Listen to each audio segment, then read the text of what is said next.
السلام علیکم ورحمۃ اللہ وبرکاتہ۔ اعوذ باللہ السمیع العلیم من الشیطان الرجیم من حمزہ ونفخہ ونفثہ، بسم اللہ الرحمن الرحیم۔ اصول السنہ عند الامام احمد رحمۃ اللہ علیہ، دین کے بنیادی اصول، شرح ڈاکٹر عبداللہ بن عبد الرحمن الجبرین رحمۃ اللہ علیہ۔ بسم اللہ الرحمن الرحیم۔ ابو عبداللہ امام احمد بن حنبل رحمۃ اللہ علیہ فرماتے ہیں، سنت کے بنیادی اصول ہمارے نزدیک یہ ہے: صحابہ کرام کے عمل کو مضبوط تھامنا۔ اصول نمبر فرسٹ، التمسک بما كان علیہ اصحاب رسول اللہ صلی اللہ علیہ وسلم والاقتداء بہم، جس راہ پر رسول اللہ صلی اللہ علیہ وسلم کی صحابہ کرام ہے اسے مضبوطی سے اپنانا اور صحابہ کرام کی پیروی کرنا۔ شرح: بلا شبہ یہ سنت کے اہم ترین اصولوں میں سے ہے۔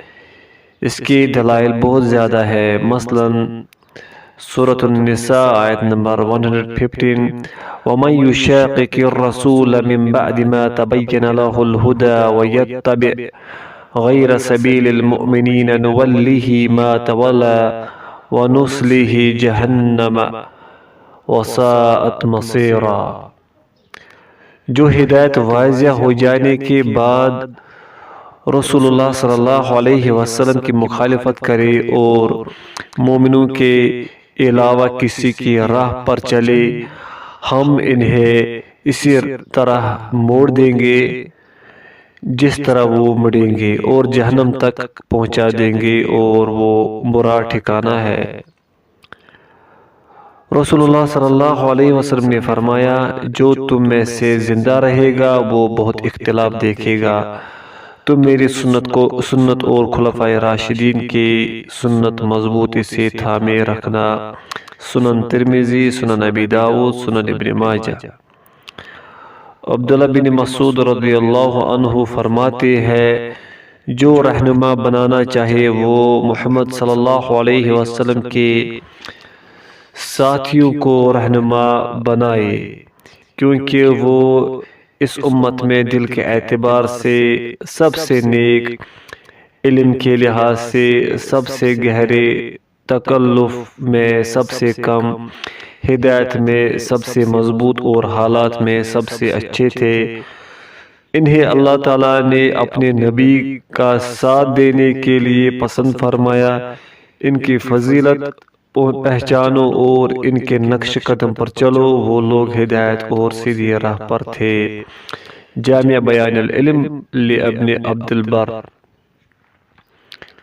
ہر حکم اور عمل کی بنیاد کتاب و سنت ہے۔ امام احمد بن حنبل رحمۃ اللہ علیہ کا یہ رسالہ سنت کے اصول و مبادی کے متعلق ہے۔ یہ بات معلوم ہے کہ اصل اسے کہا جاتا ہے جو کسی دوسری چیز کے لیے بنیاد ہو یا اس سے شاخیں نکلتی ہو، جیسے دیوار کی بنیاد اور درخت کی جڑ ہوتی ہے۔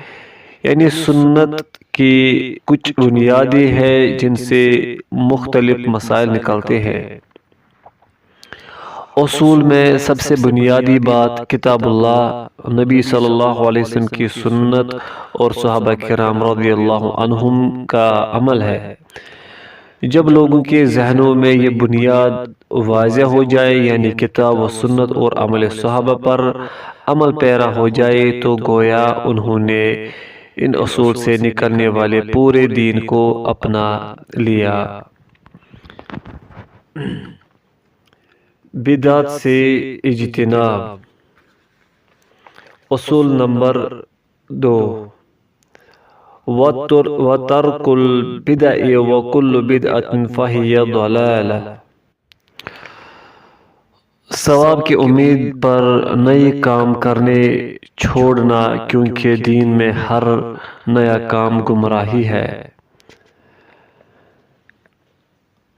ہر گمراہی ہر بدعت گمراہی ہے۔ شرح: دین میں نیا کام ایجاد کرنے کو بدعت کہتے ہیں، یعنی شریعت اسلامیہ کی طرف کسی کام کی اس طرح نسبت کر دی جائے کہ اسے شریعت کے ساتھ جوڑ دیا جائے، حالانکہ وہ پہلے اس میں سے نہ تھا۔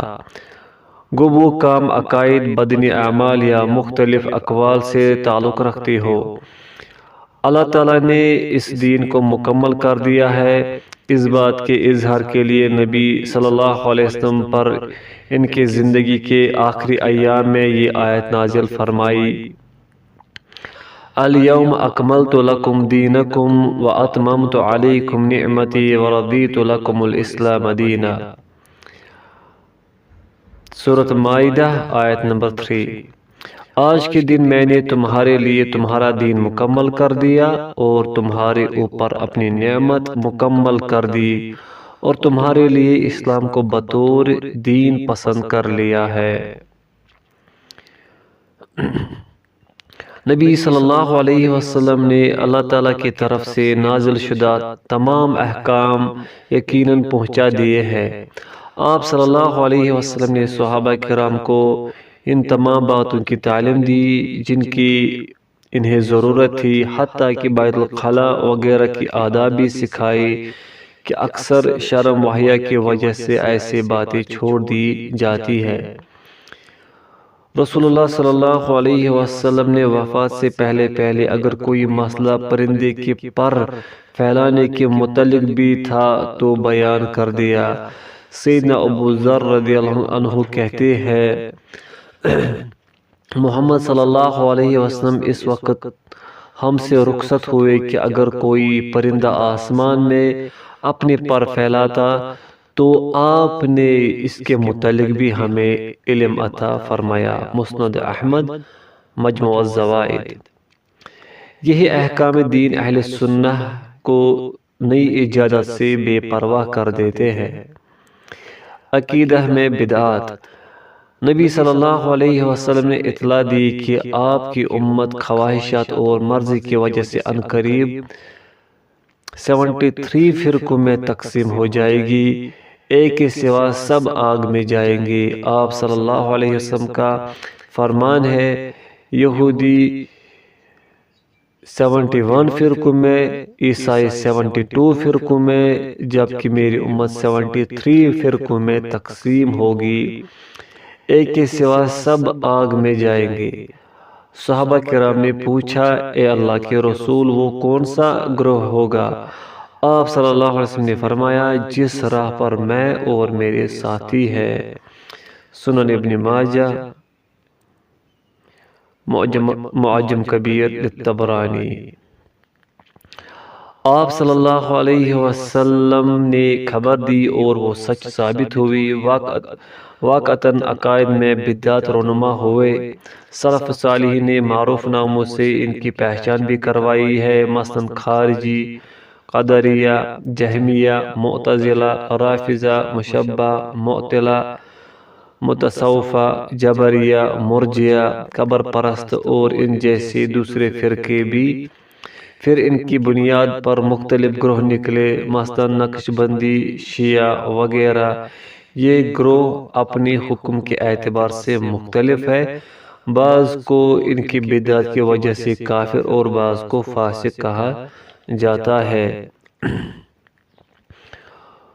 علماء اہل سنہ نے خود ان سے مناظرہ کیے، لیکن لوگوں کو ان سے ڈرایا اور ان کی طرف مائل ہونے، ان کی باتیں سننے، ان کے پاس بیٹھنے، تعلق رکھنے، نیز عام افراد امت کو ان کے ساتھ بحث کرنے سے روکا اور ان سے دور رہنے کی نصیحت کی۔ حافظ ابن بطح رحمۃ اللہ نے الابانۃ الکبریٰ میں سلف صالحین کی ایک جماعت اور ائمہ کرام سے یہی بات نقل کی ہے۔ عملی بدعات۔ یہی بات عملی بدعات کے متعلق ہے۔ اہل خرافات اور مقلدین جن بدعات کی دعوت دیتے ہیں، مثلاً عید میلاد کی بدعت، نیکیوں کے نام پر دوسرے بدعات اور عبادات جن کی شریعت میں کوئی حیثیت نہیں، یعنی نماز میں جنازہ یا قبرستان وغیرہ کے متعلق جو بدعات کی جاتی ہے، ان سے بھی رسول اللہ صلی اللہ علیہ وسلم نے منع فرمایا اور ڈرایا ہے۔ قولی بدعات، یہی حکم بلا دلیل بدعتی اقوال کا ہے۔ قابل اتباع ائمہ نے ایسی تمام بدعات کا رد کیا اور ان کی بطلان کو پوری طرح واضح کیا ہے۔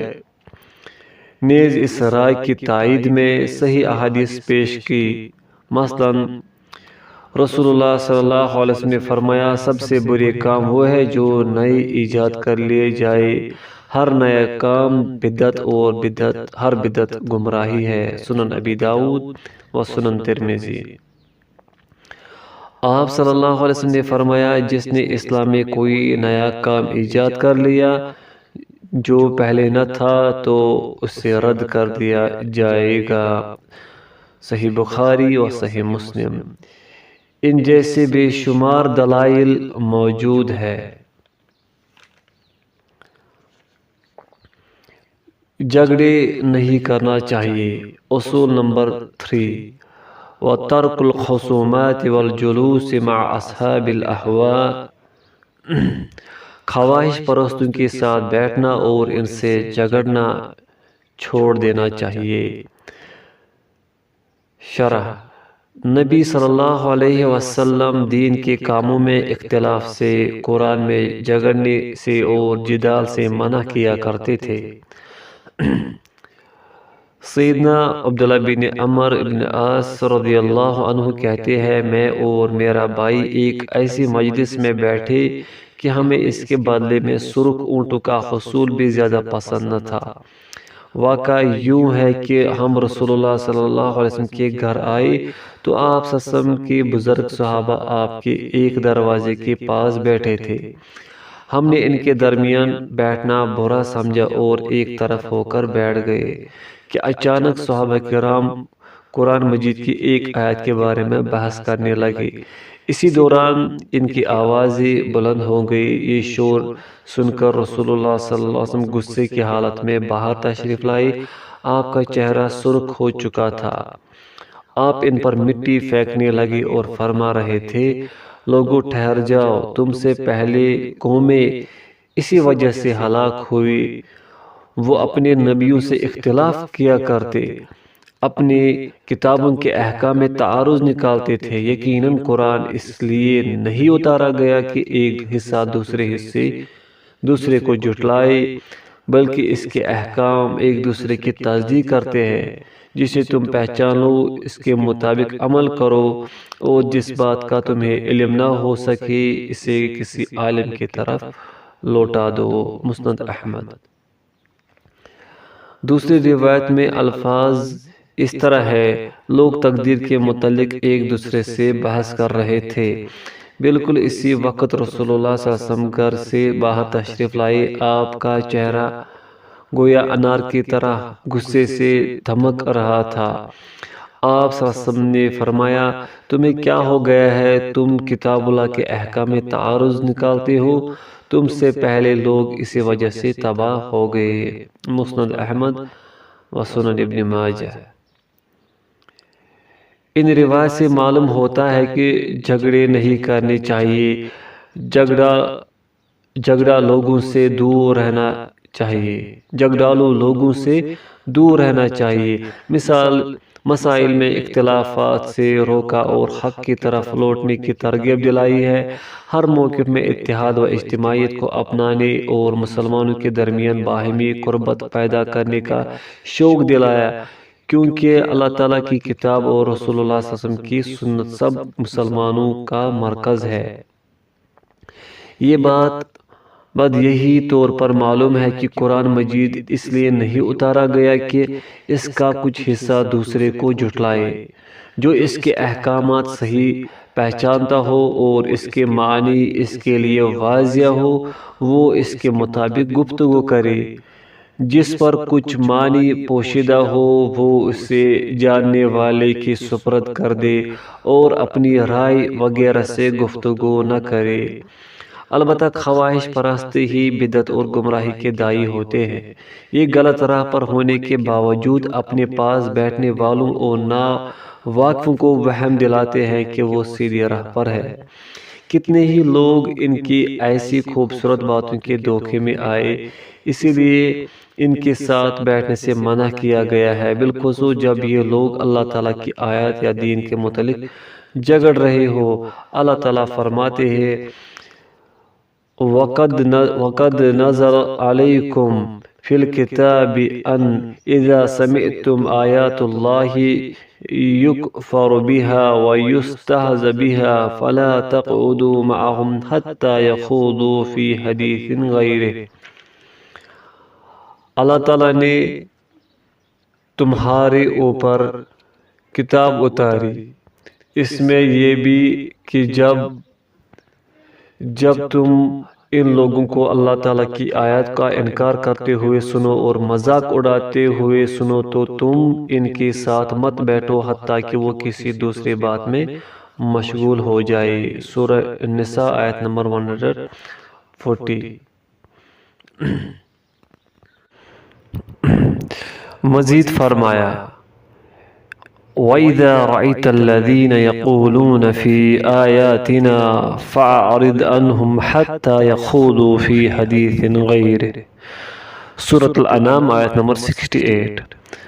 جب تم ان لوگوں کو دیکھو کہ ہماری آیت میں مشغول ہوتے ہیں تو تم ان سے اعراض کر لو حتیٰ کہ وہ کسی دوسرے بات میں مشغول ہو جائے۔ یہ سب احکام نافرمان اور بدعتیوں کو ممتاز کرنے، انہیں حقیر بنانے اور ان سے دور رہنے کے لیے ہے، تاکہ ان کی یہ بدعت مسلمانوں میں اپنی جگہ نہ بنا سکے اور لوگ ان کی کمزوری اور ان کی معمولی حیثیت کو بھی سمجھ جائے۔ دین میں حجت بازی۔ اصول نمبر 4، وَتَرْكُ الْمِرَاءِ وَالْجِدَالِ وَالْخُصُومَاتِ فِي الدِّينِ۔ دین میں جھگڑا، جدال، حجت بازی اور مقابلہ بازی سے اجتناب کرنا۔ شرح: یہ تینوں الفاظ ایک ہی معنی پر بولے جاتے ہیں یا قریب المعنی ہے۔ المیرا و میریتن سے مشتق ہے۔ لسان العرب میں مرء کے تحت لکھا ہے۔ کسی چیز میں جھگڑا کرنے سے مراد اس میں شک کرنا ہے۔ کتاب اللہ میں منقول ہے۔ سورۃ الکہف آیت نمبر 22، فَلَا تُمَارِ فِيهِمْ إِلَّا مِرَاءً ظَاہِرًا۔ آپ ان کے بارے میں صرف ظاہری سرسری طور پر بحث کریں۔ لغت میں اس کا بنیادی معنی جھگڑا ہے، یعنی آدمی اپنے مناظرے میں اپنے مد مقابل سے ایسی بات اور مفہوم نکلوائے جو جھگڑے کا سبب ہو۔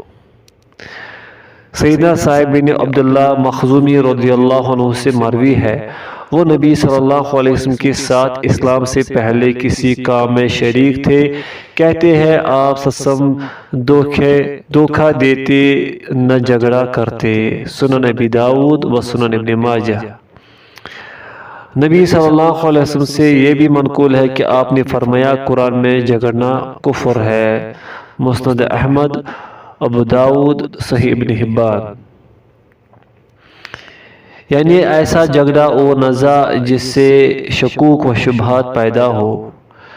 لیکن یہاں جس جھگڑے کا ذکر ہے یہ دین کے تمام معاملات کو شامل ہے۔ تقدیر، انسانی افعال، اللہ تعالیٰ کے اسماء و صفات اور ان کے معانی میں جھگڑا، اسی طرح غیبی امور میں یعنی عذاب قبر اور اس کے بعد کے مختلف مراحل وغیرہ میں جھگڑا کرنا۔ اہل سنہ کا طریقہ یہ ہے کہ جو مسئلہ واضح ہو وہی رک جاتے ہیں۔ یہ بدعتیوں کے ساتھ جھگڑتے ہیں، نہ غیبی امور میں کوئی نزاع پیدا کرتے ہیں۔ ہاں جو اللہ تعالیٰ نے انہیں بتلایا اسی پر اکتفا کرتے ہیں، یہی ان کے عقائد کا خلاصہ ہے اور وہ دلیل کی بنیاد پر گفتگو کرتے ہیں۔ واللہ اعلم۔